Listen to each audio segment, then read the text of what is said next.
വീട്ടിലുണ്ടാകും, ധനനഷ്ടമുണ്ടാകും, സ്ത്രീകൾക്ക് മാനഭംഗവും ഉണ്ടാവും. 3 കാര്യം ഉണ്ടാവും. 4ാമത്തെ കുഴപ്പമെന്ന് പറയുന്നത് ചെവി അടച്ചതും കണ്ണ് കാണാത്തതുമായ യുദ്ധമാകുന്നു.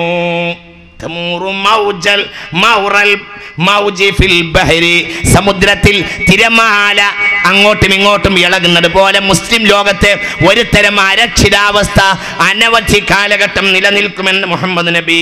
ലാ യജിദു അഹദും മിനന്നാസി മൽജഉൻ തുതീഫു ബിശ്ശാം. അന്ന് എവിടെയും ഒരാൾക്ക് അഭയമുണ്ടാവുകയില്ല. സ്വന്തം വീട്ടിൽ പോലും, സ്വന്തം പിറന്ന മണ്ണിൽ പോലും മുസ്ലിം സമുദായത്തിന്റെ അസ്തിത്വം ചോദ്യം ചെയ്യപ്പെടുമെന്ന് മുഹമ്മദ് നബി. അത് ഷാമിൽ കടന്ന് കറങ്ങും. അത് ഇറാഖിനെ മൂടുകയും ചെയ്യും. അറബ് ഭൂഖണ്ഡം മുഴുവനും അത് ഇളക്കി മറിക്കും.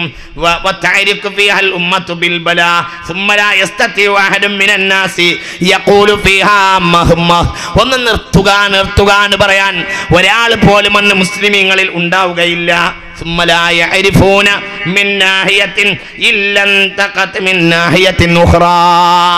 ഒരു ഭാഗത്ത് ആ കുഴപ്പമില്ലാതാവുമ്പോഴത്തിന് അടുത്ത ഭാഗത്തേക്ക് കുഴപ്പം തുടങ്ങുന്നതാണ്.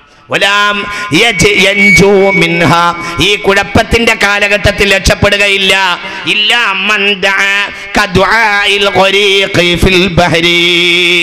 എല്ലാ ദിവസങ്ങളിലും കടലിൽ മുങ്ങാൻ പോകുന്നവൻ പ്രാർത്ഥിച്ചതുപോലെ പ്രാർത്ഥിച്ചാലല്ലാതെ രക്ഷപ്പെടുകയില്ല. മുഹമ്മദ് നബി. ഞാൻ വിശദീകരിക്കണില്ല, നിങ്ങൾ മനസ്സിലാക്കണം. അങ്ങനത്തെ ഒരു കാലഘട്ടമായിരിക്കും മുസ്ലിമീങ്ങൾ അവസാനം വരിക.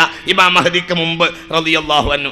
അന്ന് മുസ്ലിമീങ്ങൾ എന്ത് ചെയ്യും? അന്ന് രക്ഷപ്പെടണമെങ്കിൽ ഒരാൾക്ക് കടലിൽ മുങ്ങിപ്പോകുന്നവൻ പ്രാർത്ഥിക്കും പോലെ പ്രാർത്ഥിക്കണം. അപ്പൊ രാവും പകലും ദ്വാരക്കണം, അല്ലാഹുവേ എനിക്ക് കുഴപ്പമുണ്ടാവരുത് എന്ന് എപ്പോഴും വളരെ ചിന്തിക്കണം. അപ്പൊ കൂടിയിരുന്ന ഈ പ്രാർത്ഥനാ സദസ്സുകൾക്കൊക്കെ വലിയ വില ഉണ്ട് തന്നെയാണ് ഇനി നമുക്ക് മനസ്സിലാവുന്നത്. നമുക്ക് മനസ്സിലാവേണ്ട ഓരോ ഒറ്റയായും കൂട്ടായും മുഴുവൻ ഇരുന്നിട്ട് പ്രാർത്ഥിക്കണം.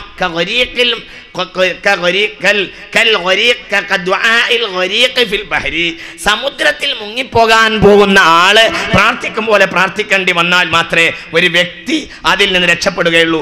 ആ നിലക്കുള്ള നാശങ്ങൾ ഉണ്ടാകും പാശ്ചാത്യരെ കൊണ്ട് മുഹമ്മദ് നബി. ഒരു കാര്യം കൂടി പറയട്ടെ, എന്നിട്ട് നമുക്ക് വിഷയത്തിലേക്കാണ് കയറാം. ഒരു കാര്യം കൂടി പറയട്ടെ. നൂറ്റാണ്ടുകളോളം ഇതിൽ വരുന്ന ഏറ്റവും വലിയ പ്രശ്നം എന്താണെന്ന് വെച്ചാൽ, നൂറ്റാണ്ടുകളോളം മുസ്ലിം ഉമ്മത്തിൻ്റെ ചുക്കാൻ പിടിച്ച ഒരു സമൂഹം മുസ്ലിമീങ്ങളുടെ ശത്രുക്കളായി മാറും. അതിലേക്കുള്ള രംഗമാണ് ഇന്ന് ഏകദേശം ഇങ്ങനെ വന്നുകൊണ്ടിരിക്കുന്നത്. നിങ്ങൾ ചിന്തിക്കണം, ഏതാണ് ആ വിഭാഗം? നൂറ്റാണ്ടുകളോളം മുസ്ലിം ലോകത്തിൻ്റെ ചുക്കാൻ പിടിച്ചവർ മുസ്ലിമീങ്ങളുടെ ഏറ്റവും വലിയ ശത്രുക്കളായി മാറും. അവർ പിന്നെ ശത്രുക്കൾ തന്നെയായി മാറും. പിന്നെ അവർ യോജിക്കുകയില്ല, ഒരു വലിയ പ്രശ്നം ഉണ്ടാക്കി മാറും. അല്ലാഹു തആല കാത്തുരക്ഷിക്കുമാറാകട്ടെ. അതാണ് അതിപ്രധാനമായ മറ്റൊരു വിഷയം. പാശ്ചാത്യർ നമുക്കെതിരെ തിരിയും പ്രശ്നങ്ങൾ ഉണ്ടാകും.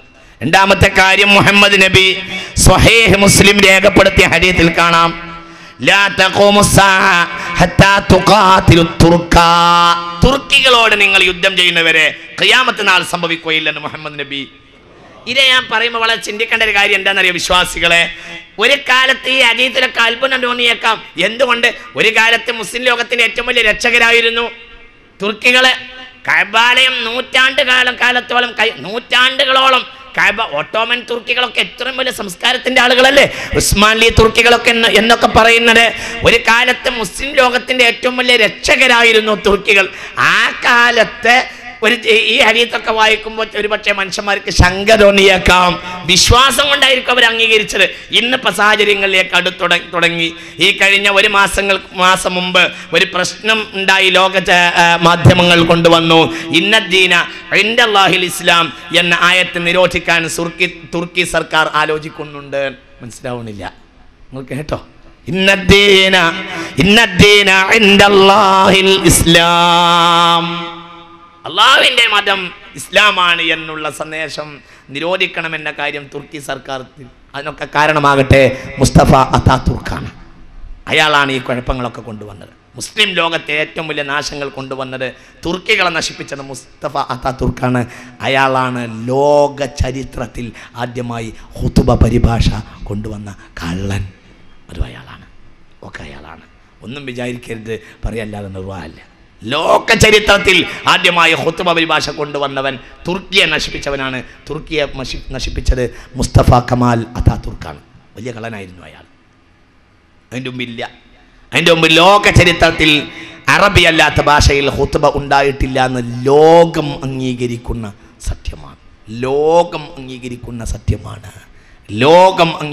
സത്യമാണ്. ഖുത്ബ അറബി അല്ലാത്ത ഭാഷയിൽ ലോകത്താദ്യമായി ആരംഭിച്ചത് തുർക്കിയെ മാറ്റിമറിച്ച മുസ്തഫ കമാൽ അതാതുർക്കാണ്. അയാളാണ് ആധുനിക തുർക്കിയുടെ ശില്പി എന്ന് ഇന്ന് ചില ആളുകൾ പറയുന്നത്. അയാൾ വഴിയാണ് തുർക്കി നാശമായത്. തുർക്കിയിൽ ഇസ്ലാമിക സർക്കാരിൻ്റെ പതനമുണ്ടായി. പിന്നെ ഒരുതരം ജനാധിപത്യം വന്നു. ഇന്ന് ആ ജനാധിപത്യം ഇസ്ലാമിക വിരുദ്ധമായി മാറിക്കൊണ്ടിരിക്കുകയാണ്. മാറാനല്ല, ഏകദേശം അങ്ങനെയാണ്.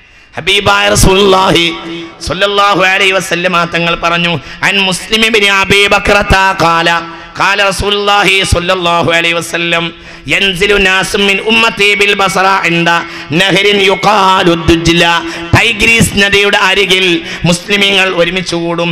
യകൂനു അലൈഹി ജിസ്റുൻ യകൂനു അഹ്ലുഹാ വതകൂനു മിൻ അംസാരിൽ മുഹാജിറൂൻ. പല നാടുകളിൽ നിന്നും ടൈഗ്രീസ് നദിയുടെ തീരത്തേക്ക് മുസ്ലിം അഭയാർത്ഥികൾ വരും.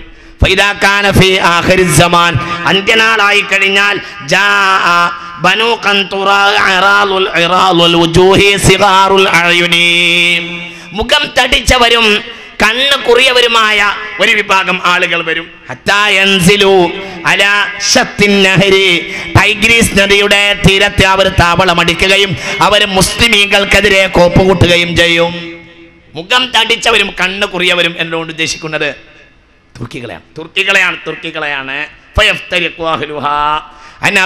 ഞാൻ വിശദീകരിക്കണില്ല. അബൂ ദാവൂദ് ഹദീസ് രേഖപ്പെടുത്തിയിട്ടുണ്ട്. ഇവിടെ മുഖം തടിച്ചവരും കണ്ണ് കുറിയവരും എന്ന് പറയുന്നുണ്ട്. തുർക്കി തന്നെയാണ് ഉദ്ദേശിക്കുന്നതെന്ന് മുസ്ലിമിന്റെ ഹദീസിൽ വിശദീകരിക്കുന്നുണ്ട്. അൻ അബീ ഹുറൈറ റളിയല്ലാഹു അൻഹു ഖാല ഖാല റസൂലുള്ളാഹി ലാ തഖൂമു സ്സാഅ, ഖിയാമത്ത് നാൾ ഉണ്ടാവുകയില്ല. ഹത്താ തുഖാതിലു തുർക സിഗാറൽ അയുനി, കണ്ണ് കുറിയവരായ തുർക്കികളോട് നിങ്ങൾ യുദ്ധം ചെയ്യുന്നവരെ ഖിയാമത്ത് നാൾ ഉണ്ടാവുകയില്ലെന്ന് ഹബീബായ റസൂലുള്ളാഹി സ്വല്ലല്ലാഹു അലൈഹി വസല്ലം. ഞാൻ വിശദീകരിക്കണില്ല. മുസ്ലിമിൽ ഒരുപാട് ഹദീസുണ്ട്. അവസാനമായി ഈ പാശ്ചാത്യരെ വഴി പിടിച്ചിട്ട് ഇനി ഇറാഖിലേക്ക് കയറി വരുന്ന ആളുകൾ തുർക്കികളാണ്. അത് ബഹുമാനപ്പെട്ട ഇബ്നു ഹജർ തങ്ങൾ രേഖപ്പെടുത്തുന്നുണ്ട്. അനി ഇബ്നു ഉമറ ഖാല യൂഷികു ബനു ഖൻതുറ അൻ യുഖ്രിജു അഹ്ലൽ ഇറാഖി മിൻ അർളിഹിം, ഇറാഖി ഭരണകൂടത്തെയും ഇറാഖികളെയും ഈ തുർക്കികൾ അടിപ്പെടുത്തുകയും ഇറാഖികളെ ഇറാഖിൽ നിന്ന് അവർ പുറത്താക്കുകയും ചെയ്യും എന്ന് മഹാനായ ഇബ്നു ഉമർ റളിയല്ലാഹു അൻഹു. عن أبي بريرة عن أبيه قال قال رسول الله إن أمتي يسوقها قوم عراض الوجوه, മുഖം തടിച്ചവരായ ഒരു വിഭാഗം ആളുകൾ എൻ്റെ സമുദായത്തെ തൊളിച്ചു നടക്കും, വേട്ടയാടും. സിഗാറുൽ അയുനി, കണ്ണ് കുറിയവരായ തുർക്കു, അവർ തുർക്കികളാണ്. വല്ലദീ നഫ്സി ബിയദിഹി, അല്ലാഹുവിനെ തന്നെയാണ് സത്യം. ലയർബുതുന്ന ഖുയൂലഹും അലാ സവാരിൽ മസ്ജിദി, ഇറാഖിലെ പള്ളിയുടെ തൂണുകളിൽ വരെ അവർ കുതിരകളെ കെട്ടുമെന്ന് മുഹമ്മദ് നബി സല്ലല്ലാഹു അലൈഹി വസല്ലം. നിങ്ങൾ മനസ്സിലാവുന്നുണ്ടോ അതോ ഉറങ്ങുന്നുണ്ടോ? ഞാനിത് 2 ദിവസം പറയാനുള്ള വിഷയമുണ്ട്. ഞാൻ അങ്ങോട്ട് ചുരുക്കാണ്. എന്താ ഈ പറഞ്ഞതിൻ്റെ താല്പര്യം? ലയർബുതുന്ന ഖുയൂലഹും അലാ സിവാരിൽ മസ്ജിദി, ഇറാഖിലെ പള്ളികളിൽ നിന്ന് ഇറാഖിലെ അവർ കടന്നു കയറുകയും യൂഫ്രട്ടീസിന്റെയും ടൈഗ്രീസിന്റെയും തീരങ്ങളിൽ താവളമടിക്കുകയും മുസ്ലിമീങ്ങളുടെ മേൽ രംഗത്ത് വരികയും ഇറാഖികളെ പുറത്താക്കുകയും ചെയ്യും.